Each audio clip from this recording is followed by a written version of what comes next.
ज्ञानतिमिरान्धस्य चक्षुरुन्मीलितमेन तस्मै श्रीगुरवे नमः। श्रीचैतन्यमनोभीष्टं स्थापिनमेन भूतले स्वयं रूपकदामह्यं तदादे स्वपदान्तिकम् वन्देऽहं श्रीगुरो श्रीयुतपदाकमलं श्रीगुरून् वैष्णवं च श्रीरूपं साग्रजतं सगणरघुनाथान्वितं तं सजीवं सात्वैतं सावधूतं परिजनसहितं कृष्णचैतन्यदेवं श्रीराधाकृष्णपादान् सगणललिता श्रीविशाखान्वितां स हे कृष्णा करुणा सिन्धो दीनबन्धो जगत्पदे कोबे सकोभिः कान्त राधाकान्त नमोऽस्तुते तप्त काञ्चन गौरांगी राधा वृन्दावनेश्वरी वृषभानुसुते देवी प्रणमामि हरिप्रिये वाञ्छाकल्पतरुभ्यश्च कृपासिन्धुभ्यो च पतितानां पावनेभ्यो वैष्णवेभ्यो नमो नमः। श्रीकृष्ण चैतन्य प्रभु नित्यानंद श्री अद्वैत गदाधर श्रीवासादि गौरभक्तवृन्दा हरे कृष्ण कृष्ण कृष्ण हरे हरे हरे राम राम राम हरे हरे। नारायणं नमस्कृत्यं नरं चैव नरोत्तमं देवीं सरस्वतीं व्यासं ततो जयमुदीरयेत् नष्टप्रायेषु अभद्रेषु नित्यं भागवत सेवया भगवति उत्तमश्लोके भक्तिर्भवति नैष्ठकी मोहं करोति वाचालं पङ्गुं लङ्गाये दीर्घं यत्कृपातमहं वन्दे श्रीगुरुं दीनतारिणं परमानन्दं माधवं श्रीचैतन्य ईश्वरं। ॐ नमो भगवते वासुदेवाय ॐ नमो भगवते वासुदेवाय ॐ नमो भगवते वासुदेवाय। His Divine Grace Bhakti Vedanta Swami Srila Prabhupada की जय। हरे कृष्णा।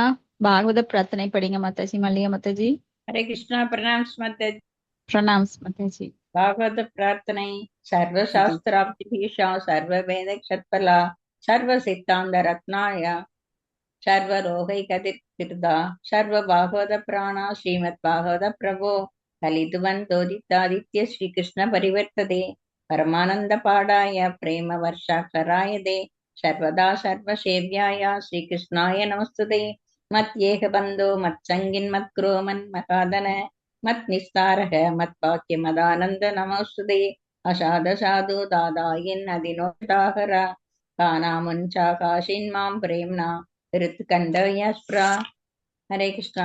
ஓ எல்லா வேத இலக்கியங்களிலிருந்தும் கடைந்தெடுக்கப்பட்ட வேதங்களின் மிக முக்கியமான ஆன்மீக பழமை மற்றும் எல்லா தத்துவங்களின் முடிவுகளான ஆபரணங்களை கொண்டவரே, உலக மக்களுக்கு கொடுப்பவர் மற்றும் வைஷ்ணவர்களின் உயிர்மூச்சாக விளங்குபவரே, பகவானை, நீர் கலியுகத்தின் இருளுக்காக உதித்த சூரியன், உண்மையில் நீர் எங்களிடம் திரும்பி வந்த கிருஷ்ணர். ஸ்ரீமத் பாகவதமே, உங்களுக்கு என் பணிவான வணக்கங்கள். உங்களை படிப்பவர்கள் உன்னத ஆனந்தத்தை அடைவார்கள், ஏனெனில் உங்கள் எழுத்துக்கள் அவர்களுக்கு தூய பக்தி தொண்டை பொழிகின்றது.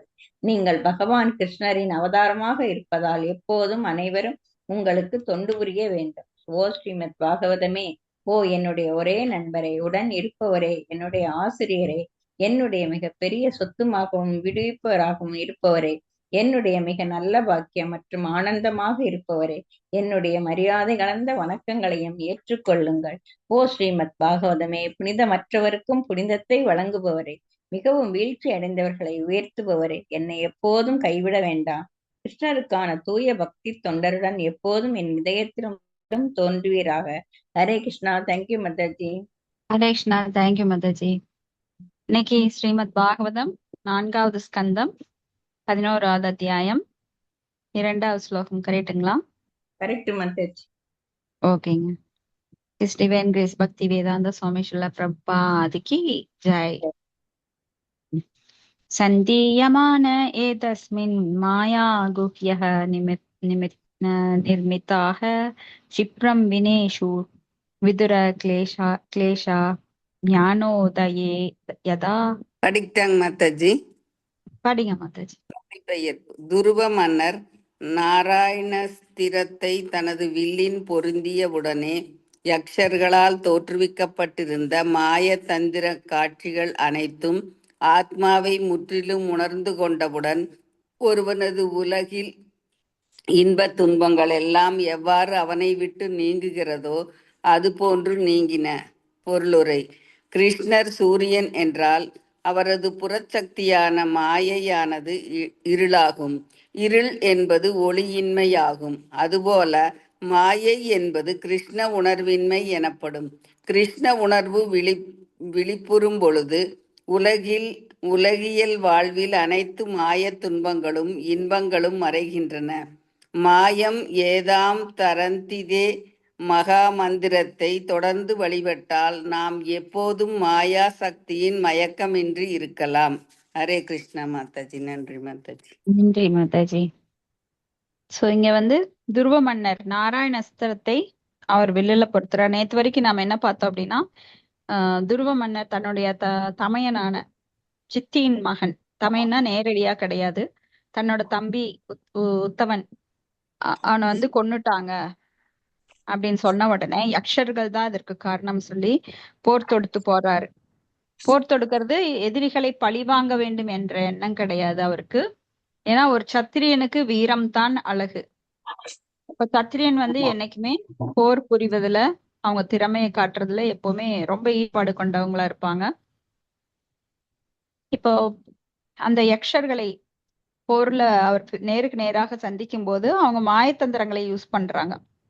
ஏன்னா யக்ஷர்கள் அப்படின்னாலே அவங்க வந்து சிவபெருமானுடைய அடியவர்கள். சிவபெருமானோட அடியவர்கள் யார் அப்படின்னா பூதகணங்கள், பேய்கள், பிசாசுக்கள் அந்த மாதிரி. அப்ப அவங்க எல்லாம் டைரக்டா போர் புரிய மாட்டாங்க. ஒரு சத்திரியனுக்கு அழகு என்னன்னா நேருக்கு நேராக நின்று போர் புரிவது.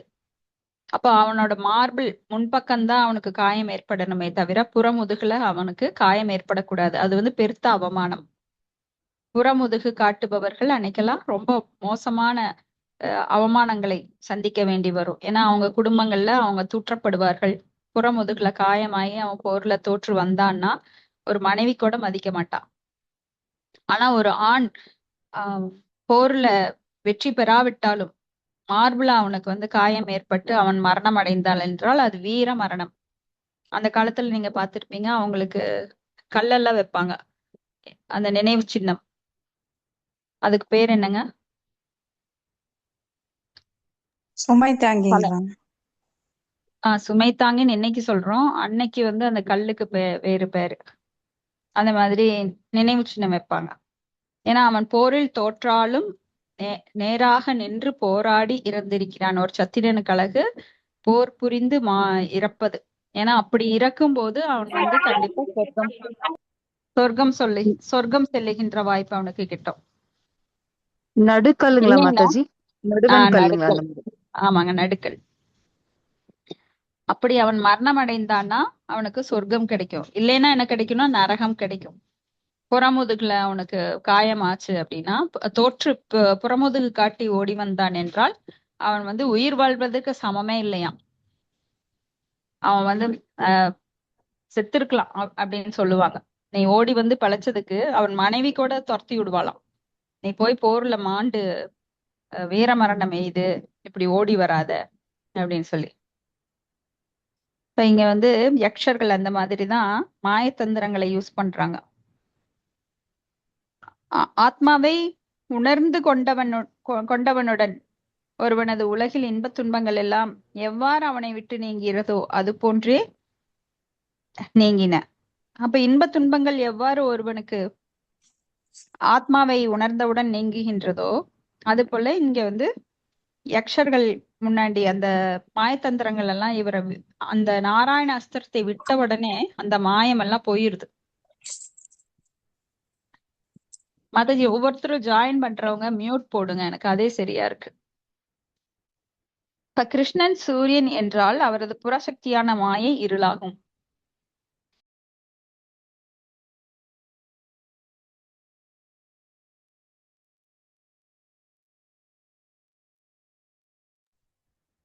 கிருஷ்ண சூரிய சம மாயாக அந்தகார யாக்கான் கிருஷ்ண தாக்கான் நாகி மாயாகர அதிகார. அப்ப கிருஷ்ணர் வந்து சூரியன் மாதிரி, ஆனால் அவரிடமிருந்து தோன்றிய மாயோ இருள் போன்றது. அப்ப இருள் இருக்கிற இடத்துல எந்த வெளிச்சம் இருக்காது. ஏன்னா வெளிச்சம் சூரியன் வந்தாலே இந்த இருள் போகின்றது. அப்ப என்ன ஆகுதுன்னா இந்த உலகம் ஒளிமயமாகின்றது. இருட்டுல எல்லாருக்குமே எப்படி இருக்குன்னா, இருட்டுல எல்லாருக்குமே பயம் அப்படிங்கிற ஒரு மனசுல எல்லாருக்குமே இருக்கும். இருட்டுல அதனால அதிகமாக அந்த காலத்துல நைட்டு வேலை செய்ய மாட்டாங்க. ஆனா இந்த காலத்துல பேய்கள் மாதிரிதான் எல்லாம் வேலை செஞ்சுட்டு இருக்காங்க. இருட்டு அப்படிங்கிறது எல்லாருக்குமே பழகி போச்சு. அதன ஐடி ஒர்க் எல்லாமே நைட் ஒர்க் தான் பண்ணிட்டு இருக்காங்க. ஏன்னா எல்லாம் பேய் பிசாசுகள் போல மக்கள் வந்து கலிகாலத்துல எல்லாருமே அதுக்கு பழகிட்டாங்க. அப்போ இருள் இருக்கும் இடத்தில் வெளிச்சம் இருக்காது. வெளிச்சம் தோன்றியவுடன் இருள் அகன்று விடும். அப்ப கிருஷ்ணர் எங்கிருக்கிறாரோ அந்த மாயை என்கின்ற அறியாமை என்கின்ற இருளானது அது எல்லாரையும் விட்டு போய்விடும். அப்ப நம்ம உள்ளத்துல எப்பொழுதுமே ஹரே கிருஷ்ண நாமம் சொல்லும் போது நம்ம கிட்ட இருள் இருக்காது. ஏன்னா அந்த உணர்வை பகவானது அந்த மந்திரமானது மாற்றிவிடும். பகவான் அவரது வார்த்தைகளிலிருந்து வேறுபட்டவர் அல்ல. கிருஷ்ணா அப்படின்னாலும் ஒண்ணு, கிருஷ்ணா அப்படிங்கிற வார்த்தையும் பகவானை பிரதிபலிக்கின்றது. ஏன்னா வார்த்தையிலிருந்து தான் பொருள் உண்டாகுது. இப்ப நீங்க ஒரு சோஃபா அப்படின்னா அந்த வார்த்தையிலிருந்து தான் நாம் அதை அடையாளம் காண்கின்றோம். அது போல கிருஷ்ணா அப்படிங்கிறதும் அவரிலிருந்து வேறுபட்டதல்ல. அதனாலதான் அந்த கிருஷ்ணான்னு சொன்ன உடனே நம்மளுக்கு அந்த பாசிட்டிவ் எனர்ஜி கிடைக்குது. இப்ப இருள் என்பது ஒளியின்மை ஆகும். அது போல மாயை என்பது கிருஷ்ண உணர்வின்மை எனப்படும். கிருஷ்ண உணர்வு அப்போ கிருஷ்ண உணர்வின்மை அப்படிங்கிறது தான் மாயை. எல்லாருமே இந்த உலகத்துல உண்மையை தேடுறாங்க. உண்மை எங்க இருக்குன்னா கிருஷ்ணாட்ட இருக்கு. கிருஷ்ணாவை தவிர மற்ற எல்லாமே மாயை. எல்லாமே மாயை அப்படின்னா என்ன? இல்லாத ஒன்றை இருப்பதாக நினைப்பது மாயை. அப்ப இந்த உலகம் பொய். அப்ப நாம என்ன பண்றோம்? இந்த உலகத்துல மதிமயங்கி நாம தேகாபிமானத்தில் வாழ்ந்து கொண்டிருக்கிறோம். இப்ப கிருஷ்ண உணர்வு விழிப்புறும்போது உலகியல் வாழ்வின் அனைத்து மாயத்தின் துன்பங்களும் இன்பங்களும் மறைகின்றன. மாயாமியை தாம் தரந்திதே. மகா மந்திரத்தை தொடர்ந்து வழிபட்டால் நாம் எப்பொழுதும் மாயாசக்தியின் மயக்கமின்றி இருக்கலாம். சோ இந்த உலகத்திற்கு இருமை நிறைந்த இந்த உலகம் நாம வந்திருக்கிறோம். இப்ப இருமை நிறைந்த உலகம் எப்படி இருக்குன்னா மாயாசக்தியின் பிடியில் இருக்கு. ஏன்னா இதுல ஏற்கனவே நாம பகவத்கீதையில பார்த்திருக்கோம். இந்த உலகம் ஜட உலகம் எப்படிப்பட்டதுன்னா ஆன்மீக உலகத்திற்கு எதிர்ப்பதம். அங்க இருக்கிறது இங்க இருக்காது, இங்க இருக்கிறது அங்க இருக்காது. அப்போ இங்க இருக்கிறது எல்லாமே பொய். ஒன்னே ஒண்ணு மட்டும் நிஜம். எது அப்படின்னா பகவானுடைய நாமம், ரூபம், புகழ், லீலை, குணங்கள், சகாக்கள், இது எல்லாம் தான் உண்மை. மற்ற எல்லாமே அமங்கலம். ஆஸ்பீசியஸ் அப்படின்னு நாம எல்லாம் நிறைய சொல்லலாம். வெள்ளிக்கிழமை மங்களம், பொட்டு வச்சா மங்களம், மஞ்சள் பூசினா மங்களம், சாணி போட்டு மெழுகினான் மங்களம். அதெல்லாம் ஸ்ரீல பிரபுபாதர் ஒத்துக்கல. இந்த ஜட உலகத்துல எல்லாமே பொய். ஒன்னே ஒண்ணு தவிர பகவானுடைய நாமத்தை தவிர, தூய பக்தர்களை தவிர எல்லாமே பொய். அப்ப நம்மளுக்கு மங்களம் வேண்டும் என்றால் எப்பொழுதும் கிருஷ்ண நாமத்தை உச்சரித்து ஹரே கிருஷ்ணா கிருஷ்ணா கிருஷ்ணா ஹரே ஹரே, ஹரே ராமா ராம ராமா ஹரே ஹரே என்ற மந்திரத்தை எப்பொழுதும் உச்சரித்து கொண்டு பகவானுடைய தொடர்பில் இருக்கும் போதுதான் நம்மளுக்கு மங்களம் உண்டாகும். ஏன்னா எல்லாருமே உண்மையை, மங்களத்தை, நல்லதை, இன்பத்தை நாடுகிறோம். அது எங்க கிடைக்கும்? இந்த கிருஷ்ண உணர்வில் மட்டும்தான் கிடைக்கும். அடுத்த ஸ்லோகம் 3. தஷ்யா சாஸ்திரம் தனுஷி பிரயுஞ்சதஹ சுவர்ண புங்கா கலகம்ச வாசச நிவிஸ்ருத்தா அத்விஷத் பலம் யதா வனம் பீம ரவார்ச்சிகண்டின. ஹரே கிருஷ்ணா. ஹரே கிருஷ்ணா மாதாஜி. படிக்கிறேன் மாதாஜி. மொழிபெயர்ப்பு. தங்கத்தினால் ஆனதும் அன்னத்தின் பூவிகளை போன்ற இறகினை உடைய நாராயண ரிஷியினால் அளிக்கப்பட்ட அம்புகளை துருவ மன்னர் தன் வில்லில் பூட்டி நானேற்றி எய்தார். அவர் மயில்கள் வனத்தில் பேராசை எழுப்பிக் கொண்டு புகுவன போல் பகைவர் கூட்டத்தினர் புகுந்தன. ஹரே கிருஷ்ணா மாதாஜி. நன்றி மாதாஜி. பேரோசை மாதாஜி. இது என்னங்க மாதாஜி? பேரோசை. அப்ப தங்கத்தினால் ஆனதும் அன்னத்தின் தூபிகளை போன்ற இறகையுடையதுமான நாராயண ரிஷியினால் அளிக்கப்பட்டார். அப்ப நாராயண ரிஷியினால் அளிக்கப்பட்ட அந்த அம்பை நானேற்றி எய்யும் போது ஒரு பேரொளி வருது. பேரொளியோட அது பகைவர் கூட்டத்துல புகுந்து பகைவர்களை தாக்குகின்றது. ஸ்லோகம் 4. தைஸ்திக்மதாரை பிரதனே ஷிலி முகைர் இதஸ்தத புண்ணிய ஜனா உபத்தோ தம் அப்யதாவன் குபிதா உதாயுதாக சூபர்ணம் உன்னத்த பனா இவாஹயஹ. படிக்கிறேன் மாதாஜி. மொழிபெயர்ப்பு. கூரிய முனையுடைய அவ்வம்புகள் எதிர் வீரர்களை கலக்கமடையவும் உணர்விழக்கவும் செய்தன. இருந்தும் யுத்த களத்தில் இருந்த சில யக்ஷர்கள் மிகுந்த ஆத்திரத்துடன் பொங்கி எழுந்து தமது ஆயுதங்களால் துருவ மன்னரை தாக்கத் தொடங்கினார். கருடனை கண்டு சீரும் நாகங்கள் தங்கள் படங்களை விரித்து கொண்டு பாய்ந்து வருவன போல துருவ மன்னரை வெல்ல வேண்டும் என்பதற்காக அனைத்து யக்ஷர்களும் தங்கள் ஆயுதங்களை உயர்த்து கொண்டு ஓடி வந்தனர். ஹரே கிருஷ்ணா மாதாஜி. நன்றி மாதாஜி. ஹரே கிருஷ்ணா. கிருஷ்ணா, நன்றி மாதாஜி. இப்ப யஷர்கள் அப்படின்னா பூதகணங்கள் அவங்க எல்லாருமே. இப்ப யஷர்கள் எல்லாம் சிவபெருமானுடைய அடியவர்கள் யாரு? பேய்கள், பிசாசுக்கள், பூதகணங்கள், யஷர்கள், ராட்சசர்கள், இந்த மாதிரி. ஏன்னா அவர் தீயவர்களுக்கு கூட அடைக்கலம் தருகிறார் அப்படின்னு நாம பார்த்தோம் போன சாப்டர்ல. அப்போ இந்த மாதிரி அம்பு எய்தின உடனே அவங்க சும்மா இருக்கல. அவங்க எல்லாரும் என்ன பண்றாங்க? அவங்களும் அவங்களோட திறமையை காமிக்கிறதுக்காக துருவ மகாராஜாவை நோக்கி ஓடி வர்றாங்க. அம்பை தூக்கிட்டு ஓடி வர்றாங்க. அடுத்த ஸ்லோகம் 5.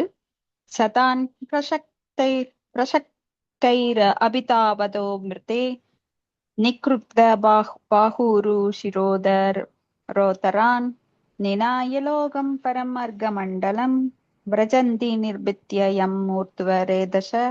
படிக்கிறேங்க மாதாஜி. மொழிபெயர்ப்பு. முன்னேறி வரும் எதிரிகளை பார்த்த துருவ மன்னர் தனது அம்புகளினால் அவர்களை துண்டு துண்டாக கிழித்தெறிந்தார். அவர்களது கரங்களையும் உடல்களையும் கால்களையும் வயிறுகளையும் தனித்தனியே வெட்டி எறிந்து அந்த யக்ஷர்களை தனது சுக்லத்தை எப்போதும் வெளியேற்றாத பிரம்மச்சாரிகள் மட்டுமே அடையக்கூடிய சூரிய மண்டலத்துக்கும் மேலாக உள்ள உலகங்களுக்கு அனுப்பினார். பொருளுரை: பகவானாலோ அல்லது அவர் பக்தர்களாலோ கொல்லப்படுவது பக்தர் அல்லாதவருக்கு மிகவும் புண்ணியமானதாகும். துருவ மன்னரால் யக்ஷர்கள் கண்டபடி கொல்லப்பட்டு அவர்கள் தங்கள் சுக்கிலத்தை எக்காலத்திலும் வெளியேற்றாதிருக்கும் பிரம்மச்சரிகளால் மட்டுமே அடையக்கூடிய லோகங்களை அடைந்தனர். மாயாவாத ஞானிகள் அல்லது அசுரர்கள் பகவானால் கொல்லப்பட்டால் அவர்கள் பிரம்மலோகம் அல்லது சத்தியலோகத்தை அடைவர். அதுபோல பகவானின் பக்தர்களினால் கொல்லப்பட்டவர்களும் சத்தியலோகத்தை அடைவர். சத்தியலோகத்தை அடைவது என்பது ஒருவன் சூரிய மண்டலத்துக்கு மேலாக உயர்த்தப்படுதல் என்று இங்கே விளக்கப்பட்டிருக்கின்றது. அதனால் கொல்வது என்பது ஒரு வகையில் எப்போதும் குற்றமாகாது. முழுமுதற் கடவுளாலோ அல்லது அவரது பக்தர்களாலோ அல்லது கேள்விகளிலோ கொல்லப்பட்டால் அப்படி கொல்லப்பட்டவனுக்கே அது நன்மை. வேள்விகளிலே கொல்லப்பட்டால் அப்படி கொல்லப்பட்டவனுக்கே அது நன்மையை அளிக்கும். முழுமுதற் கடவுளாலே அல்லது அவரது பக்தர்களாலே செய்யப்படும் கொலையுடன் ஒப்பிடும்போது உலக அகிம்சை மிகவும் தாழ்ந்ததாகும். ஒரு அரசனாலோ அல்லது அரசாங்கத்தாலோ ஒரு கொலையாளி தூக்கிலிடப்படுகின்றான் என்றால் அது அவனுக்கு மிகுந்த நன்மையினையே அளிக்கும். ஏனெனில் அதன் பலன் அவனது பாவம் நீங்கி அவன் தூய்மை அடைகிறான். இச்சுலோகத்தில் உள்ள ஊர்த்வ ரேதச என்பதன் பொருள் சுக்கிலத்தை வெளியேற்றாத பிரம்மச்சாரிகள் என்பதாகும். பிரம்மச்சரியம் என்பது துறவு நெறிகள், தவங்கள் மற்றும் வேதங்களில் குறிப்பிடப்பட்டுள்ள சடங்குகள் போன்றவற்றை செய்வதையும் காட்டிலும் மேன்மை மிக்கதாகும். ஒருவன் தன் வாழ்க்கை முழுவதும் சுக்கிலத்தை வெளியேற்றாத பிரம்மச்சாரியாக இருந்தான் என்றால் அவன் சத்தியலோகத்தை அடைகிறான். பொதுவாக பாலுறவு வாழ்க்கையே உலகில் அனைத்து துன்பங்களுக்கும் காரணமாகும். வேத நாகரிகத்தில் பல்வேறு வழிகளில் பாலுறவு வாழ்க்கை கட்டுப்படுத்தப்படுகிறது. சமுதாய அமைப்பின் மொத்த மக்கட் தொகையில் இலரத்தார் மட்டுமே கட்டுப்பாட்டுக்குள் பாலுறவு வாழ்க்கை வாழ அனுமதிக்கப்படுகின்றனர். மற்றவர்கள் பாலுறவுக்கு தடை செய்யப்படுகின்றனர். இக்காலத்தவர் சுக்கிலத்தை வெளியேற்றாதிருப்பதினால் அடையும் பயன் என்னவென்று அறிந்திலர். ஆகையினால் அவர்கள் பல்வேறு உலகின் தன்மைகளில் சிக்கி துன்பங்களுக்கு மட்டுமே ஆளாகின்றனர். ஊர்த்வ ரேதச என்னும் வார்த்தை துறவு நெறியை கடுமையாக பின்பற்றும் மாயாவாத துறவிகளையே சிறப்பாக குறிப்பிடுகிறது. ஆகையினால் பகவத்கீதையில் 8.16 பகவான் பிரம்மலோகத்தை எய்தியவர்களுக்கு மீண்டும் பிறப்பர் என்று கூறுகிறார். ஆப்ரஹாம் புவனோ லோகா புனர் ஆவர்த்தினோர் ரஜீன. ஆகையினால் உண்மையான முக்தி அல்லது விடுதலை என்பது பக்தி தொண்டின் மூலம் கிடைக்கப் பெறுகிறது. ஏனெனில் பக்தி தொண்டில் மூலம் ஒருவன் மீண்டும் திரும்பி வராத பிரம்மலோகத்துக்கும் மேலுள்ள ஆன்மீக லோகத்தை அடைகிறான். மாயாவாத துறவிகள் விடுதலை அடைந்து விட்டோம் என்று பெருமை கொள்கின்றனர். ஆனால் பக்தி தொண்டின் மூலம் முழுமுதற் கடவுளோடு தொடர்பு கொள்ளாதவனுக்கு உண்மை விடுதலை என்பது அடைவதற்கரியதாகும். ஹரிம் வினா ந ஸ்ருதிம் தரந்தி. கிருஷ்ணரின் கருணையின்றி முக்தி என்பது முயற்கொம்பாகும். ஹரே கிருஷ்ணா மாதாஜி. நன்றி மாதாஜி. ஹரே கிருஷ்ணா. நன்றி. முயலுக்கு கொம்பு முளைக்குமா? அதனோட காதுகள் சில சமயம் பார்த்தா கொம்பு மாதிரி இருக்கும். அது போல கிருஷ்ணரோட தொடர்பு இல்லாதவனுக்கு முக்தி என்பது ரொம்ப அரிது. கிருஷ்ணரோட கருணை இல்லைன்னா யாருக்குமே முக்தி கிடைக்காது அப்படின்னு கடைசியா சொல்றாங்க. அதுக்கு முன்னாடி இங்க துருவ மகாராஜா யஷர்களை கொல்லும் போது அந்த யஷர்கள் எந்த லோகத்துக்கு போறாங்க அப்படின்னா பிரம்மச்சாரிகள் வாழ்கின்ற அந்த தபோலோகத்துல பிரம்மச்சாரிகள் நிறைய பேர் இருப்பாங்க. இப்ப பிரம்மச்சரியம் அப்படின்னா 4 நிலைகள். வர்ண ஆசிரமம். அந்த ஆசிரமத்துல முதல் நிலை என்னன்னா பிரம்மச்சரியம், அப்புறம் கிரகஸ்தம், அப்புறம் வானப்பிரஸ்தம், அப்புறம் சந்நியாசம். ஆனா இந்த 4 நிலைகள்ல ஒருவன் இந்த 4 நிலைகள்ல ஒரு நிலையில மட்டும்தான் பெண்களுடைய தொடர்பு இருக்கும். அதாவது கிரகஸ்த நிலையில மட்டும்தான் பெண்களுடைய தொடர்பு இருக்கும். மற்ற நிலைகள்ல பிரம்மச்சரியம், வானப்பிரஸ்தம், சந்நியாசம், இந்த 3 நிலைகள்ல பெண்களோட தொடர்பு இருக்காது. அப்ப இந்த உலகம் எவ்வாறு இயங்கிக் கொண்டிருக்கிறது அப்படின்னா ஆண் பெண் தொடர்பின் சேர்க்கையினாலேயே இந்த உலகம் இயங்கிக் கொண்டிருக்கிறது. அந்த பாலுறவு கவர்ச்சியினால் மட்டுமே இந்த உலகம் இயங்கிக் கொண்டிருக்கிறது. அதனாலதான் மக்கள் தொகை ஜாஸ்தி ஆகுது. மேலிருந்து உயிர்வாளிகள் பகவான் அதன் மூலமா தான் கீழே கொண்டு வராரு. அப்போ அந்த ஆண் பெண் கவர்ச்சியினாலதான் இந்த உலகம் இயங்கி கொண்டிருக்கிறது. அப்போ இதுதான் நம்மளுக்கு சிக்கல் அப்படின்னு தெரிஞ்சுக்கிட்டு சில புத்திசாலிகள் என்ன பண்றாங்க, பிரம்மச்சரியத்தை எடுத்துக்கிறாங்க. அப்படி பிரம்மச்சரியத்தை வாழ்நாள் ஃபுல்லா அவங்க உபயோகிக்கும் போது என்ன ஆகுது அப்படின்னா அவங்க சத்தியலோகத்திற்கு அனுப்பப்படுறாங்க. சத்தியலோகத்துல போய் அங்க நல்லா பயிற்சி பண்றாங்க மறுபடியும். அப்புறம் சத்தியலோகத்திலிருந்து அவங்க கோலோக விருந்தாவனத்திற்கோ இல்ல வைகுந்தத்துக்கோ அவங்க போயிடுறாங்க. அப்ப இந்த மாதிரி பக்தர்களால் கொல்லப்படும் போது அசுரர்களுக்கு கூட முக்தி கிடைக்கின்றது. ஏன்னா பகவான் எல்லாவற்றையும் தானே தருவதில்லை, தன் பக்தர்கள் மூலமாக தருகிறார். அப்ப பகவான் கையாலேயோ அல்லது பக்தர்கள் கையாலேயோ அசுரர்களோ இல்ல எதிரிகளோ இறக்கும் போது அவங்களுக்கு மேலுலகம் கிடைக்கின்றது. இப்போ நாம் ஒரு சின்ன டிஸ்கஷன். இந்த கேள்விக்கு யாராவது பதில் சொல்லுங்க. இப்ப பகவான் கிருஷ்ணரால் கொல்லப்படுபவர்கள் எங்கு செல்கிறார்கள்? பகவான் விஷ்ணுவால் கொல்லப்படும் அசுரர்கள் எங்கு செல்கிறார்கள்? நாம 5 விதமான முக்திகள் பார்த்தோம். சாலோக்கிய, சாஷ்டி, சாமீபிய, சாரூபிய, ஏகத்துவம் அப்படின்னு. சோ இந்த முக்திகள் சாலோக்கிய, சாஷ்டி, சாமீபிய, இதை தவிர இந்த சாயுஜ்ய முக்தி அதுதான் அசுரர்களுக்கு கிடைக்குது. அப்போ அசுரர்கள் கொல்லப்படும் போது இந்த சாயுஜ்ய முக்தியை பெறுகிறார்கள். இப்ப கிருஷ்ணர் எதிரிகளை அழிக்கிறார், அசுரர்களை அழிக்கிறார். கிருஷ்ணரால் கொல்லப்படுபவர்களும் அசுரர்களும், கிருஷ்ணால் கொல்லப்படும் அசுரர்கள் எங்கு செல்கிறார்கள்? பகவான் விஷ்ணுவால் கொல்லப்படும் அசுரர்கள் எங்கு செல்கிறார்கள்? யாருக்கு விடை தெரியும்? பகவான் கிருஷ்ணரால் கொல்லப்படுபவர்கள் ஆன்மீக லோகத்தை அடைவார்கள். அது எல்லாருக்குமே தெரியும் மாதாஜி. பர்டிகுலரா நான் கேக்குறேன். ஓகே. என்ன question Mataji please in your question மட்டும். பகவான் கிருஷ்ணரால் கொல்லப்படும் அசுரர்கள் எங்கு செல்கிறார்கள்? பகவான் விஷ்ணுவால் கொல்லப்படும் அசுரர்கள் எங்கு செல்கிறார்கள்? நான் சொல்லலாமா மாதாஜி? சொல்லுங்க.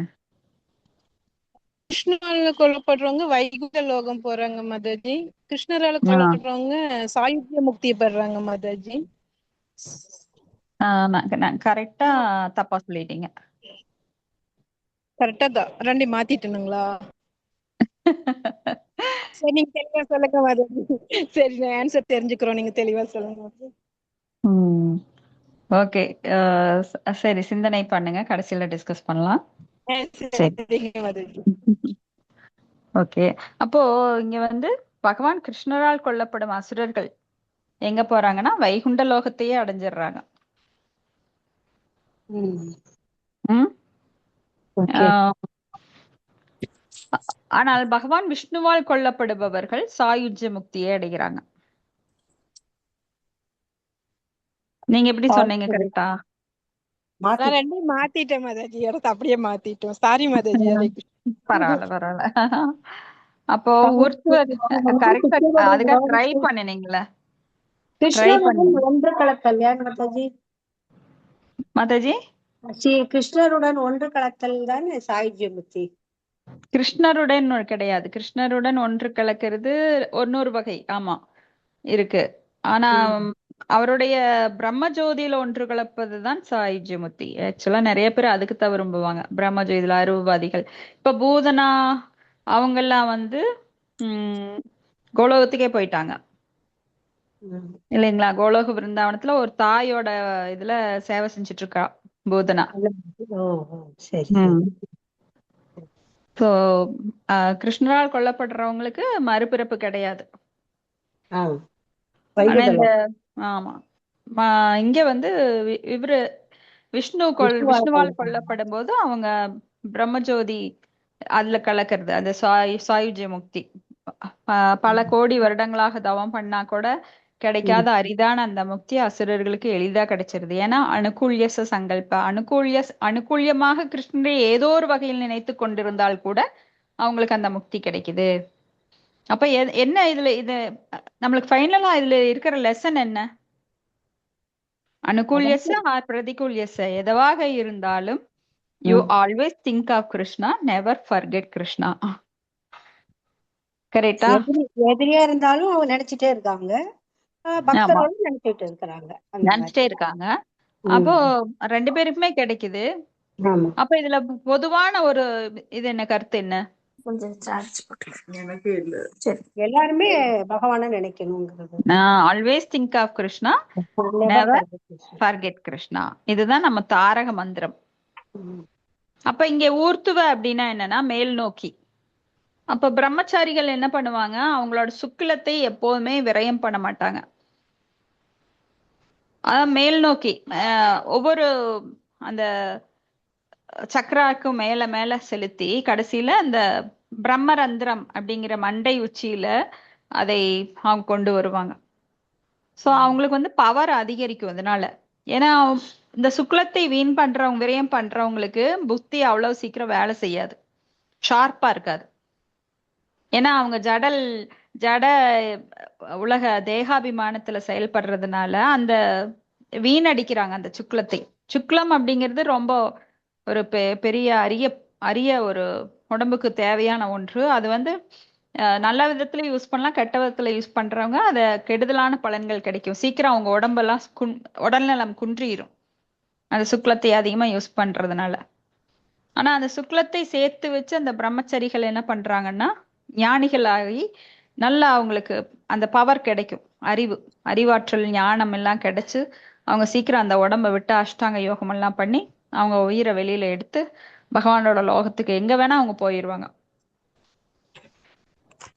இப்ப இங்க சமுதாய அமைப்புல மொத்த மக்கள் தொகையில் இல்லாதத்தார் மட்டுமே கட்டுப்பாட்டில் உள்ள பாலுறவு வாழ்க்கையை வாழ. அது கட்டுப்பாட்டில் உள்ள பாலுறவு வாழ்க்கை. யார் வேணா என்ன வேணா பண்ணலாம், அனுபவிக்கலாம், பாலுறவு அப்படிங்கிறது கிடையாது. அதற்கும் நம்மளுக்கு அந்த சமய சடங்குகள் எல்லாம் வந்து ஒருவருக்கு ஒருத்தர் அப்படிங்கிறது தான் சொல்லப்பட்டிருக்கு. ராமர் என்ன பண்ணினார்னா ஒரு சொல், ஒரு வில், ஒரு பெண் அப்படின்னு, ஒரு இல் அப்படின்னு வாழ்ந்தார்.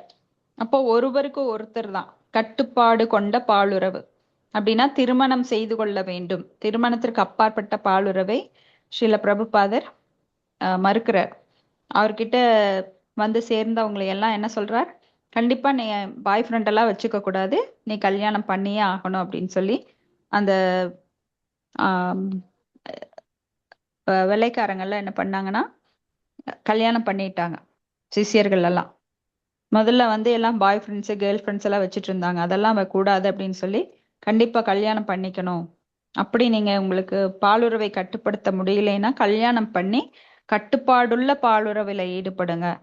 அது ஒரு பெண் தான், அதுக்காக எல்லா பெண்களிடம் நீங்க போகக்கூடாது அப்படின்னு கிரகஸ்தை நிலைநிறுத்தினார். ஆ பிரம்ம புவனாலோக புனராவர்த்தினோ அர்ஜுன மாமுபேத்தியேத்து கௌந்தேய புனர்ஜென்ம ந வித்யதே. அப்ப பிரம்மலோகத்திலிருந்து எங்கு சென்றாலும், பாதாள லோகம் எங்கு சென்றாலும், 14 லோகங்கள் எங்கு சென்றாலும் மறுபடியும் பிறப்பு இறப்பு முதுமை நோய் இந்த நாளுமே இருக்குது. சோ ஜட உலகுல எங்க போனாலும் நம்மளுக்கு அது தொடர்ந்து வர்ற அந்த சைக்கிள் என்ன ஆகுதுன்னா இருந்துட்டே இருக்கு. அப்ப பக்தி தொண்டின் மூலம் ஒருவன் மீண்டும் திரும்பி வராத பிரம்மலோகத்திற்கும் மேலுள்ள ஆன்மீக லோகத்தை அடைய வேண்டும். அப்ப என்ன பண்ணணும்னா பக்தி தொண்டு பண்ணணும். அந்த மாதிரி பகவானோட லோகத்துக்கு போகணும்னா பக்தி தொண்டு பண்ணணும். மாயவாத துறவிகள் விடுதலை அடைந்து விட்டோம் என்ற பெருமை கொள்கின்றனர். ஆனால் பக்தி தொண்டின் மூலம் முழுமுதற் கடவுளோடு தொடர்பு கொள்ளாதவனுக்கு உண்மை விடுதலை என்பது அடைவதற்கு அரியதாகும். ஹரிம் வினானா ஸ்ருதிம் தரந்தி. கிருஷ்ணர் கருணையின்றி முக்தி என்பது முயல் கொம்பு. அப்போ என்னதான் நீங்க சாதனை பண்ணினாலும் தலைகீழா நின்னாலும் அங்க வந்து ஆன்மீக லோகத்தை அடைய முடியாது. அப்ப பக்தி என்கின்ற அந்த பகவானுக்கு அன்பு தொண்டு புரியலைன்னா முக்திக்கு சான்ஸே கிடையாது. அடுத்தது பதம் 6.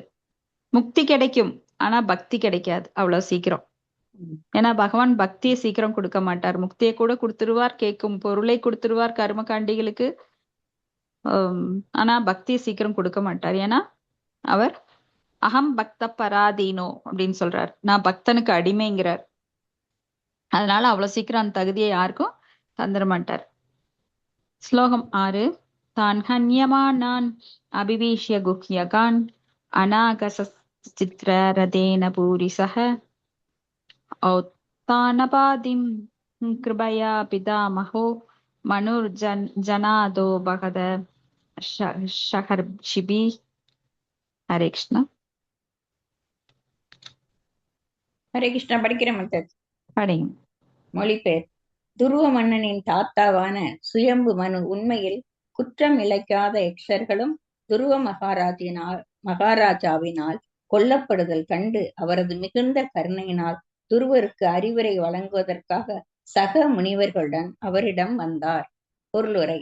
துருவ மன்னர் யக்ஷர்களின் நகரமான அலகாபுரியனை தாக்கியதற்கு காரணம் அவரது சகோதரன் ஓர் யக்ஷனால் கொல்லப்பட்டதே ஆகும். உண்மையில் அவர் சகோதரன் உத்தமனை கொன்ற குற்றவாளி ஒரு யக்ஷன் மட்டுமே, அனைவரும் அல்லர். துருவ மன்னர் தனது சகோதரன் உத்தமன் கொலைக்காக அதி தீவிரமான நடவடிக்கை எடுத்தார். யுத்த பிரகடனம் செய்யப்பட்டு போர் நடந்தது. இது தற்காலத்திலும் கூட நடைபெறும் ஒன்றாகும். யாராவது ஒருவன் செய்யும் தவறுக்காக மொத்த நாடுமே தாக்கப்பட்டு அவதியுறும். இவ்வொட்டு மொத்தமான தாக்குதலை மனித இனத்திற்கே நீதி தந்தவரான சுயம்பு மனு ஒத்துக்கொள்ளவில்லை. ஆகையினால் அவர் குற்றமற்ற பிற யக்ஷர்கள் அனைவரையும் துருவ மன்னர் அழிப்பதை தடுக்க வேண்டும் என்று விரும்பினார். ஹரே கிருஷ்ணா மாதாஜி. ஹரே கிருஷ்ணா. தேங்க்யூ மாதாஜி. இப்போ துருவ மன்னர் வந்து போர் புரிஞ்சிட்டு இருக்காரு. இதனால என்ன ஆகுதுன்னா பல உயிர்கள் யக்ஷர்கள் அங்க அழிஞ்சிட்டு இருக்கிறாங்க.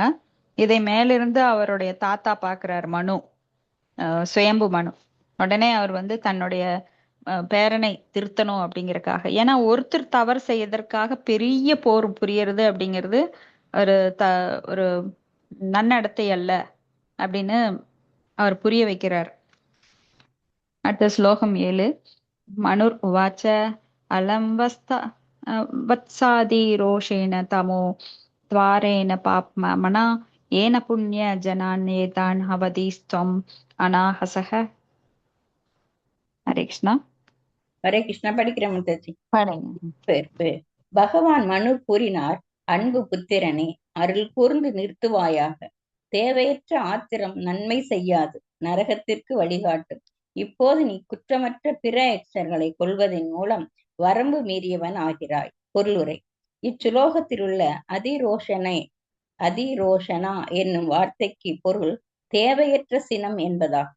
துருவ மன்னர் தேவையற்ற சினத்தினால் வரம்பு மீறுதல் கண்டு அப்பாவத்திலிருந்து அவரை காக்க வேண்டும் என்பதற்காக அவர் தாத்தாவான சுயம்பு மனு அங்கே வந்தார். இதிலிருந்து கொல்வது பாவம் அல்ல, ஆயினும் தேவையற்ற கொலையும் குற்றமற்றவரை கொல்வதும் நரகத்திற்கு இட்டுச் செல்லும் என்று நாம் புரிந்து கொள்ள வேண்டும்.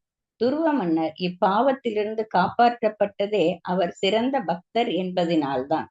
ஒரு சத்திரியனுக்கு கொல்லும் உரிமையே அவன் நாட்டின் சட்டம் ஒழுங்கை பாதுகாக்க வேண்டும் என்பதற்காகவே அளிக்கப்படுகிறது. ஆகையினால் காரணமின்றி கொல்லவோ பலாத்காரத்தில் இறங்கவோ அவனுக்கு அனுமதி வழங்கப்படுவது இல்லை. பலாத்காரம் என்பது நிச்சயமாக நரக வாழ்க்கைக்கு இட்டுச் செல்லக்கூடியதாக இருந்தாலும் நாட்டின் ஒழுங்கை பாதுகாக்க அதுவும் தேவைப்படுகிறது. இங்கு பகவான் சுயம்பு மனு தன் பேரன் துருவ மன்னரை யக்ஷர்களை கொல்லாது தடுத்ததற்கு காரணம் அவரது சகோதரன் உத்தமனை போன்ற ஒரு எச்சனை தண்டிப்பதற்காக குற்றம் இழைக்காத அனைத்து யக்ஷர்களையும் அழிக்கக்கூடாது என்பதற்காகத்தான். எனினும் இன்றைய திட்டங்களில் ஒரு தவறும் செய்யாத குற்றமற்ற குடிமக்கள் எல்லாம் தாக்கப்படுவதை நாம் பார்க்கின்றோம். மனு நீதியின்படி இது போனர் யுத்தம். அது என்ன மத்தஜி? இது குடிமக்கள் போன்ற யுத்தம் மிகுந்த பாவச் செயல்களாகும்.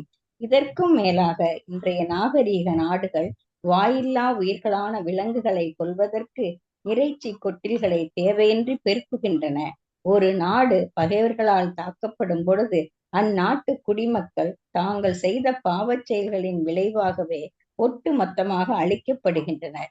இதுவே இயற்கையின் நீதியாகும். Hare Krishna mataji. Thank you mataji. Hare Krishna. Thank you mataji. So யுத்த நியதி அப்படின்னு தனியாகவே இருக்கிறது. அப்ப யுத்தம் அப்படின்னா அது வந்து தனியா போர்க்களமே இருக்கு. இப்ப குருட்சேத்திர போர்க்களம் நாம பார்த்தோம்.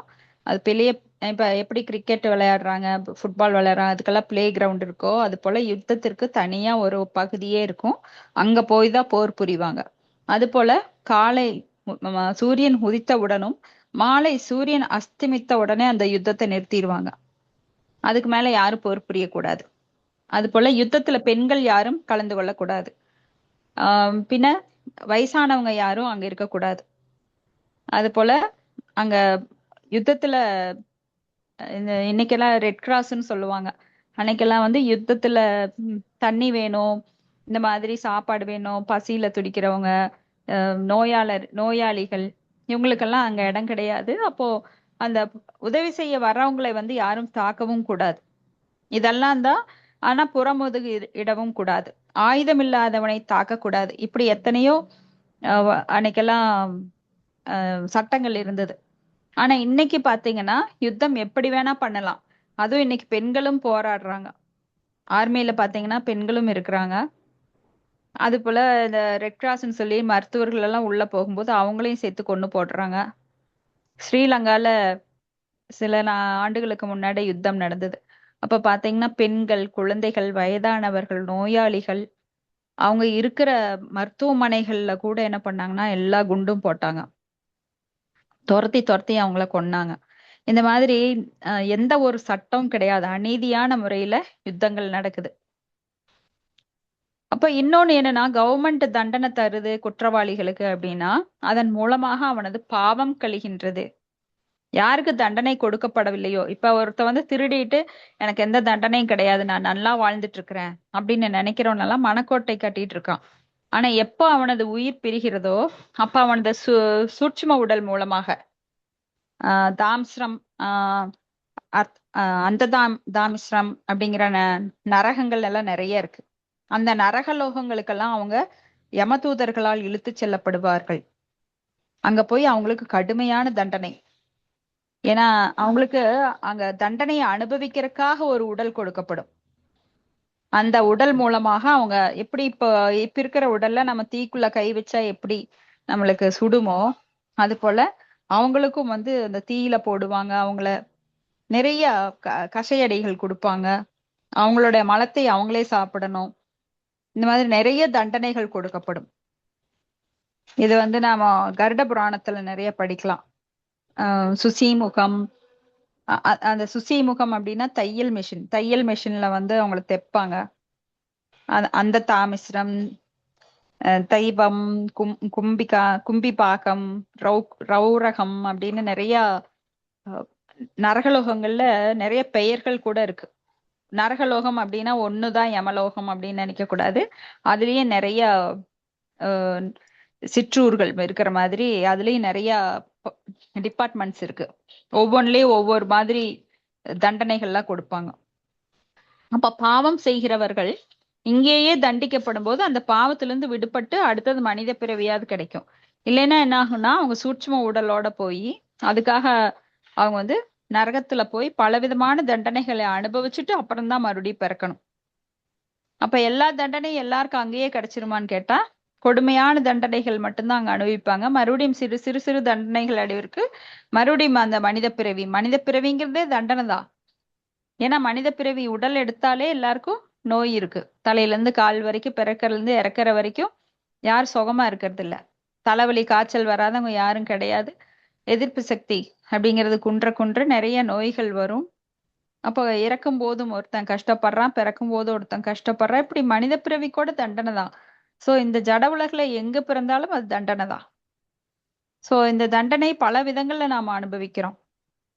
அப்போ நம்ம செய்த கர்மாக்கு தகுந்தபடி விதைத்தது, விதைக்காதது, முளைத்தது, முளைக்காதது, அப்படி செடி வடிவுல இருக்கிறது. அப்புறம் செடி வடிவுல இருந்து மரம் வடிவாகி அது காய் காய்த்து பூ பூத்து அந்த பழத்தை தான் இப்ப அந்த ஃப்ரூட் அதைத்தான் நம்ம இப்ப அனுபவிச்சுட்டு இருக்கிறோம். ஆனா இன்னும் காயா இருக்கிறது இருக்கு, இன்னும் மர வடிவுல இருக்கு, இன்னும் காய்க்காத மர வடிவுல இருக்கு, இன்னும் செடியான நிலையிலும் இருக்கு, இன்னும் விதை வடிவுல பழம் இருக்கு. அவ்வளவு பாவங்களை நம்ம விதைச்சு வச்சிருக்கோம். அதே போல புண்ணியங்களையும் விதைச்சிருக்கோம். ஆனா அது ரொம்ப கம்மி. ஆனா பாவங்களைத்தான் நிறைய அனுபவிக்கிறோம்.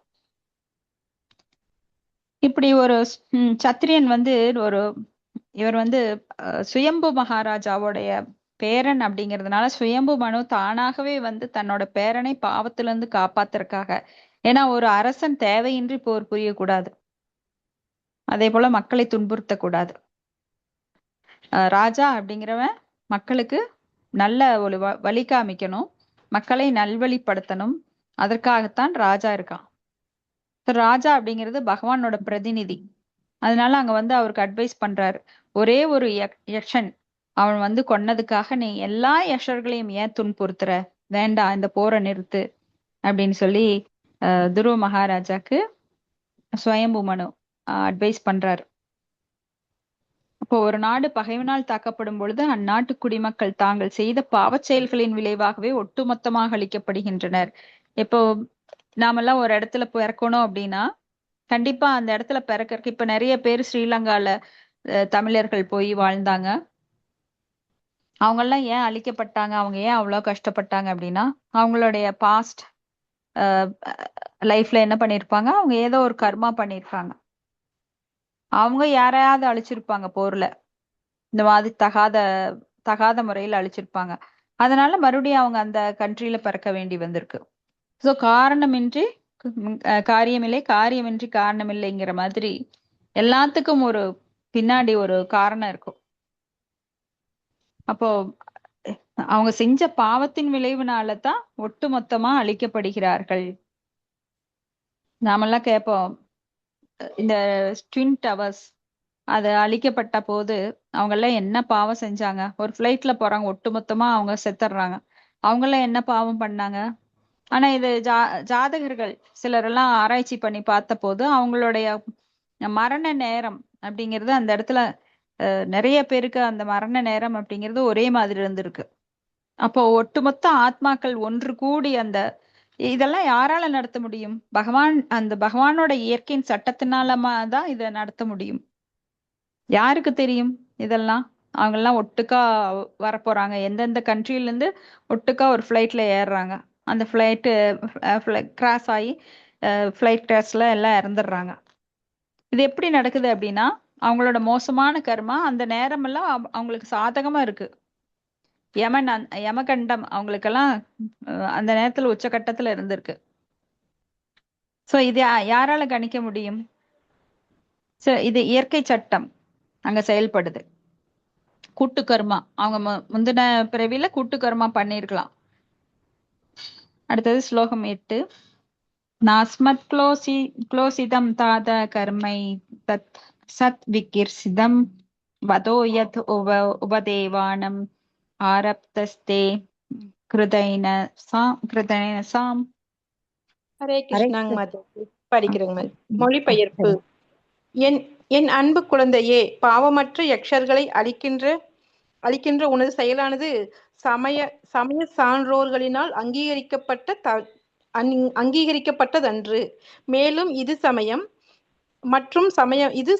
மற்றும் சமயமல்லாத நெறிகளை நன்கறிந்த நம் குடும்பத்திற்கு பொருந்தாததும் ஆகும். ஹரே கிருஷ்ணாங்க மாதாஜி. தேங்க்யூ மாதாஜி. ஹரே கிருஷ்ணா. தேங்க்யூ மாதாஜி. அப்ப பாவமற்ற யசர்கள் அளிக்கிறது நம்ம சமய நெறி கிடையாது. ஏன்னா சமய நெறி அப்படிங்கிறது எல்லாத்துக்கும் நம்மளுக்கு எப்படி மனுக்கள் வந்து அவங்க சட்டம் கொடுத்திருக்கிறாங்க. இந்த நேரத்துல இப்படிதான் செயல்படணும்.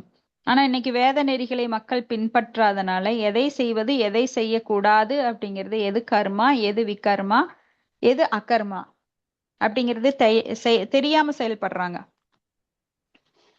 இது ரொம்ப முக்கியமானது. எது நன்மை அளிக்கக்கூடிய செயல், எது நம்மளுக்கு தீமை அளிக்கக்கூடிய செயல். இந்த ஒரு இது வந்து ரொம்ப முக்கியமானது. ஏன்னா நம்ம நிறைய செயல் செய்யறோம். எது பாவத்தை கொடுக்கும், எந்த செயல் நன்மையை கொடுக்கும், கர்மா எது அகர்மா எது. பகவத்கீதையில 4.17 நம்ம பாக்குறோம் இல்லைங்களா? கர்மணோஹி அபோக்தவ்யம் போக்தவ்யம் ச விகர்மண அகர்மணச்ச போக்தவ்யம் கர்மணா கஹனா கர்மணோ கதீஹி அப்படின்னு. அதாவது செயலின் நுணுக்கங்களை புரிந்து கொள்ள வேண்டும். எது தடை விதிக்கப்பட்ட செயல், எது செயலின்மை. செயலின்மைனா என்ன? அகர்மா. அகர்மானா பகவானுக்காக செய்கின்ற செயலுக்கு பிரதிபலன் கிடையாது. எந்த ஒரு செயலுக்கும் ஒண்ணு லாபம் அல்லது நஷ்டம், இல்ல புண்ணியம் அல்லது பாவம், இப்படி ஏதோ ஒரு வகையில அது திருப்பி தாக்கிட்டே இருக்கும் நாம் செய்யற செயலுக்கெல்லாம். அப்ப நிறைய பேருக்கு வாழ்க்கையில என்ன செய்யறது எப்படி செய்யறதுன்னே தெரியாமத்தான் நாம செஞ்ச அந்த கர்ம விளைவுகள்ல சிக்கிக்கிறோம். எதுக்காக இந்த பாகவதம் படிக்கிறோம், எதுக்காக பகவத்கீதையை படிக்கிறோம் அப்படின்னா இதை புரிஞ்சுக்கிறதுக்குத்தான். கர்மா எது அகர்மா எது விகர்மா எது, எதை செய்ய வேண்டும் எதை செய்யக்கூடாது. ஆனா இங்க இவருக்கு அதுதான் குழப்பம். ஆனானப்பட்ட துருவ மகாராஜுக்கே, பகவானிடம் அத்தனை வரம் வாங்கினவருக்கே குழப்பம்னா நாமெல்லாம் என்ன மாத்திரம். ஏன்னா நாம பல செயல்களை காலையில முழிச்சதுல இருந்து நைட் தூங்குற வரைக்கும் பல செயல்களை செய்யறோம். நாம ஒவ்வொன்னு யோசிச்சுட்டா செய்யறோம். ஆனா மொத்தத்துல பக்தர்கள் என்ன பண்றாங்க, பகவானுக்காக செய்ய வேண்டும் அப்படிங்கறது மட்டும் ஒரு உணர்வுல செஞ்சுட்டு இருக்கிறோம். ஆனா சில சமயங்களை நம்ம மனம் என்ன பண்ணுது, பரவாயில்ல அதை மறந்துடு அப்படின்னு சொல்லி அந்த மாயா நம்மளை ஊக்குவிக்குது.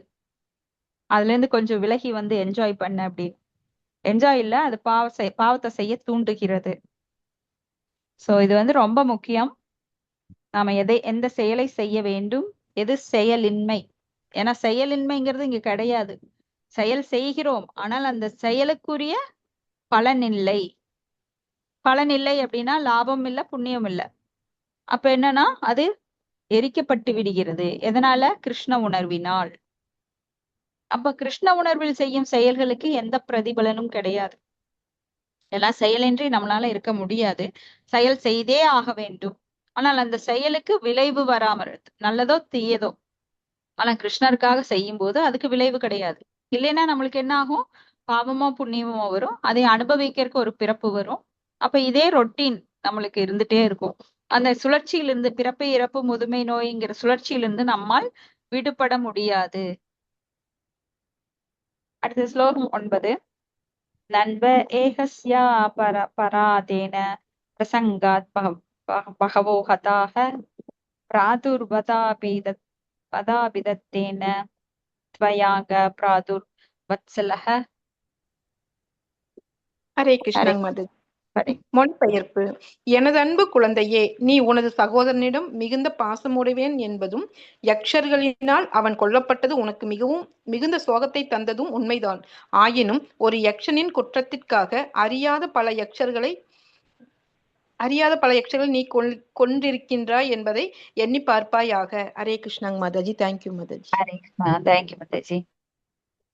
சகோதரனிடம் பாசம் உடையவன் அப்படிங்கிறதுனால நீ ரொம்ப சோகம் இருக்கு, உண்மைதான். ஆனாலும் ஒண்ணும் அறியாதவங்களை நீ கொல்றதுங்கிறது ரொம்ப பாவகரமானது அப்படின்னு மறுபடியும் உணர்த்துறார். அடுத்த ஸ்லோகம் 10. நாயம் மார்கோ ஹி சாதுனாம் ரிஷிகேஷானு வர்த்தினாம் யத் ஆத்மானம் பராக்ருஹ்ய பஷீபத் பூத வைஷசம். ஹரே கிருஷ்ணா மாதாஜி. படிக்கிட்டீங்களா? மொழிபெயர்ப்பு. ஒரு உடலை ஆத்மாவாக கருதி கூடாது. இது முழு யாரோ பேசுற மாதிரியே இருக்கு. இது முழுமுதற் கடவுளின்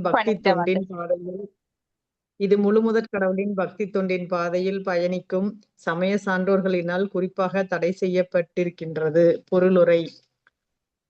சாதுனாம் ஹரிசிகேசானுவர்தினாம் என்னும் வார்த்தைகள் மிகவும் முக்கியமானவை ஆகும். சாது என்றால் சமய சான்றோர் ஆகும். ஆனால் யார் சமய சான்றோர்? சமய சான்றோன் எனப்படுபவன் முழுமுதற் கடவுளான ரிஷிகேசரின் பக்தி தொண்டு பாதையில் பயணிப்பவன் என்பதாகும். நாரத பஞ்சராத்திரத்தில் ஸ்ரீசுகேச சேவனம் பக்திர் உச்சியதே என்று சொல்லப்பட்டிருக்கிறது. இதன் பொருள் முழுமுதற் கடவுளுக்கான தொண்டில் தனது புலன்களை ஈடுபடுத்துவதே என்பதாகும். இவ்வாறெனில் ஏற்கனவே பகவானின் பக்தி தொண்டில் ஈடுபட்டிருக்கும் ஒருவன் தனது சொந்த புலனுகர்ச்சியிலும் ஏன் ஈடுபட வேண்டும்? துருவ மன்னர் பகவான் மனுவினால் பகவானின் உண்மையான தொண்டர் என்று இங்கு அறிவுறுத்தப்படுகிறார். அவர் ஏன் தேவையின்றி விலங்குகளைப் போல் உடற்கருத்துடையவராக இருத்தல் வேண்டும்? ஒரு மிருகம் அடுத்த மிருகத்தின் உடலை தனது உணவாக கருதுகிறது. ஆகையினால் உடற்கருத்துடைய வாழ்வில் ஒரு மிருகம் மற்றொரு மிருகத்தை கொல்கிறது. ஒரு மனிதன், அதுவும் குறிப்பாக பகவானின் பக்தன், இது போன்று செயல்படக்கூடாது. ஒரு சாது, அதாவது தெய்வீக பக்தன், விலங்குகளை தேவையின்றி கொல்லுதல் கூடாது. ஹரே கிருஷ்ணா மாதாஜி. கிருஷ்ணா. என்னதான் தன் சமயனாக இருந்தாலும் அவர் பாசம் அப்படிங்கிறது ஒரு தாமரை இலை மேல் பற்றற்று இருக்கணும். அப்போ உடலுக்காக ஒருத்தர் வருந்தக்கூடாது. இதை நாம 2வது அத்தியாயத்துல பகவத்கீதையில நிறைய படிச்சிருக்கோம். தேகினோ அஸ்மின் யதா தேகே கௌமாரம் யவனம் ஜரா ததா தேகாந்திர பிராப்தி தீரஸ்தத்ரனா முஹ்யதி. ஒரு தீரன் என்ன பண்ணுவான்னா, இந்த உடல் இளமை பருவம், சிறு வயது, முதுமை என கடந்து அழியும் போது அதற்காக கவலைப்படுவது இல்லை. அது போல இங்க உடல் அழிந்ததுக்காக, ஏன்னா ஆத்மாவை யாராலும் அழிக்க முடியாது. அப்படி இருக்கிறப்போ அர்ஜுனன் கூட சொல்றாரு, நான் என்னோட தாத்தாவை அழிக்கணுமா, என்னோட துரோணாச்சாரியார் என்னோட குருவை அழிக்கணுமா அப்படின்னு. நீ எல்லாம் அழிக்க முடியாதுப்பா, அவங்களெல்லாம் நான் ஏற்கனவே கொன்று விட்டேன் அப்படின்னு சொல்லி அவர் விஸ்வரூபத்துல காட்டுறார். பகவான், நீ எல்லாம் கொல்றது இல்ல, என்னோட கையில நீ ஒரு கருவிதான், அவங்கள கொல்றது நான் தான். ஏன்னா ஆத்மாவே கொல்ல முடியாது, உடலைத்தான் நீ கொல்ற. அப்படியே அது கூட என்னுடைய டெசிஷன் தான் அங்க நடக்கும், நீயா முடிவெடுத்தா எதுவுமே நடக்காது அப்படின்னு புரிய வைக்கிறார். அது போல இங்க தன்னோட தமையன் இருந்ததுக்கு காரணம் பகவானோட அனுமதியின்றி அவனால கொல்ல முடியாது. அதுக்கு காரணம் பகவானோட அனுமதி இருக்கு. அப்ப நம்ம ஒரு செயல் நடந்து முடிஞ்சிருக்கு அப்படின்னா, நம்ம வீட்லயே நிறைய இறப்புகள், மரணம் எல்லாம் பார்த்திருக்கிறோம். அப்ப நாம என்ன பண்ணிருக்கோம், நாம உடலுக்காகத்தான் அழுதுருக்கிறோம். அந்த ஆத்மா என்னைக்கும் அழியறது கிடையாது. ஆனா நாம என்ன, அந்த உடல் போயிருச்சேன்னு சொல்லி நிறைய அழுதுருக்கிறோம் முதல்ல எல்லாம். ஆனா இப்பவும் நாம முழுசா உணரல. ஒரு பக்தன் போறதுக்காக, பக்தனுடைய சங்கம் போனதுக்காக கிருஷ்ணரும் சரி, இன்னும் சைத்தன்ய மகாபிரபுவும் சரி அழுதுருக்காங்க. ஸ்ரீராமர் கூட சீதையை பிரிந்தப்ப அழுதாங்க. அப்ப கூட பார்வதி தேவி கேட்டாங்க, எதுக்காக ஸ்ரீராமர் ஒரு சாதாரண மனிதனை போல அழுறாரு, இவர் கண்டிப்பா முழுமுதற் கடவுள் இல்ல, நான் போய் சோதிக்கிறேன் அப்படின்னு சொன்னப்போ சிவபெருமான் சொல்றாரு, வேண்டாம் நீ போகக்கூடாது அப்படின்னு. ஆனா சிவபெருமான் பேச்ச மீறி இவங்க போய் ஒரு வேடம் போட்டுட்டு, சீத்தை மாதிரி வேடம் போட்டுட்டு ஸ்ரீராமர் முன்னாடி போறாங்க. அப்போ அவர் கேக்குறாரு, பார்வதி தேவி நீங்க இங்க வந்தீங்க அப்படின்னு. இவங்களுக்கு ரொம்ப வெக்கமா போயிடுச்சு. அப்போ சிவபெருமான் சொன்னாரு, அவர் சொல்ல மீறி நான் வந்துட்டேன், வேடம் போட்டு இங்க வந்துட்டேன், ஆனா அவர் கண்டுபிடிச்சிட்டாரு. அப்ப ஏன் அழுதாரு அப்படின்னா, ஒரு பக்தை தன்னை விட்டு பிரிந்ததுக்காக. நாமெல்லாம் வெளிப்புற தோற்றத்தை மட்டும்தான் பார்ப்போம், ஆண் பெண் இனக்கவர்ச்சி அதெல்லாம். ஆனா பகவானுக்கு அப்படி கிடையாது. பகவானுக்கு எந்த ஆத்மாவாக இருந்தாலும் அவங்க வந்து பக்தர். பக்தரை விட்டு பிரியறதுல பகவானுக்கு என்றும் விருப்பம் கிடையாது. பக்தி என்கின்ற அன்பு தொண்டை யார் கையில் எடுத்தாங்களோ அவங்க வந்து பகவான் என்றும் மறப்பதில்லை. நாம் என்ன பண்றோம், நன்றி கிட்டவர்களாக நாம மறந்துடுறோம். ஆனா ஒரு பக்தனுக்கும் பகவானுக்கும் என்ன இணைப்பு அப்படின்னா, பக்தனுக்கும் பகவானுக்கும் என்றும் அந்த அன்பு பாலம். பக்தனை விட்டு பகவான் பிரிவதில்லை, பகவானை விட்டு பக்தன் பிரிவதில்லை. எப்பொழுதுமே அவங்களோட ஞாபகம் தான், பக்தனுக்கும் சரி பகவானுக்கும் சரி. இடையில வந்து யாரும் உள்ள போகவே முடியாது. அவங்களுடைய இணைப்பு அவ்வளவு ஒரு அன்பு, அங்க மேலான அன்பு ஓடிட்டே இருக்கும். அப்ப பகவானை பற்றி எப்பவும் நினைச்சிட்டே இருப்பான். பக்தனை பற்றி பகவான் என்னைக்குமே நினைச்சிட்டு இருப்பார். அங்க எந்த வித்தியாசமும் இல்லை. இது வந்து அனுபவபூர்வமா பக்தியில முன்னேறும் போது நம்மளுக்கு புரியும். இப்போ ஏன் சொந்த புல நிகழ்ச்சிக்காக இப்படி போர் புரியுற அப்படின்னு சொல்லி துருவ மகாராஜாவை கேக்குறாங்க. அது போல நம்மளுக்கு சாஸ்திரம் சொல்லுது, தேவையின்றி விலங்குகளை போல் உடல் கருத்துடையவராக ஏன் இருக்கணும் அப்படின்னு சொல்லி. ஒரு மிருகம் அடுத்த மிருகத்தின் உடலை தனது உணவாக கருதுகிறது. ஆகையினால் உடல் கருத்துடைய வாழ்வில் ஒரு மிருகம் மற்றொரு மிருகத்தை கொள்கிறது.